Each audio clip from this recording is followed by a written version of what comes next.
Hi kids, moms, and dads. Welcome back to Children's Bible Storytime at the Father's House. Last time we had an amazing story about how God created the world. Well, this time we're going to have another amazing story about Adam and Eve, the first two people that were in the world. And it's found in Genesis chapter 2 if you want to read it sometime. But our story today comes from the author, and it says, God creates Adam and Eve, and the artist put together a picture. I don't think that's what Adam and Eve looked like, but they used their imagination and they came up with something. Have you ever used your imagination to see things that maybe you can't see with your eyes? Today's story, once again, is called God Creates Adam and Eve. The story says, God formed the man out of the dust of the ground. How weird is that, huh?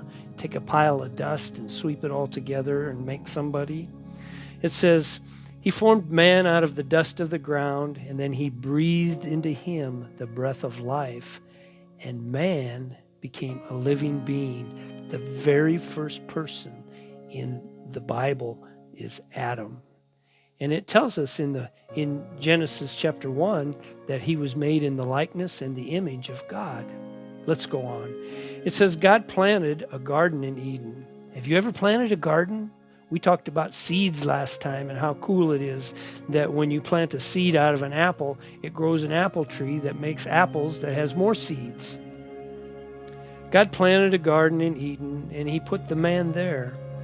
God made every tree pleasant and good for food. The tree of life was also in the middle of the garden, and so was the tree of the knowledge of good and evil. A river flowed out of Eden to water the garden, and God put man in the garden there to work it and to keep it. Do you know when you plant seeds in a garden that you don't have to plant weeds?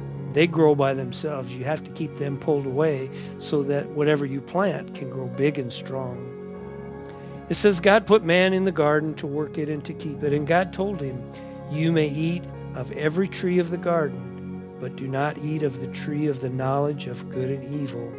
If you do, you shall surely die.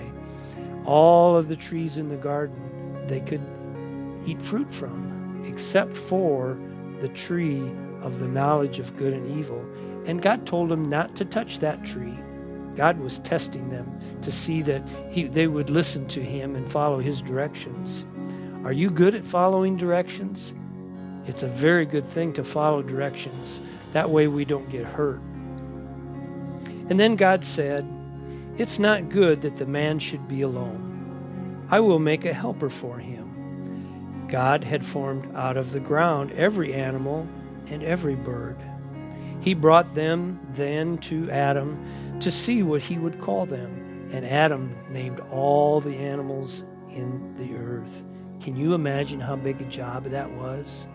You know, a hippopotamus, a lion, a tiger, a bear, a frog, a snail, an owl, all of the different names that he came up with. It's pretty amazing, don't you think?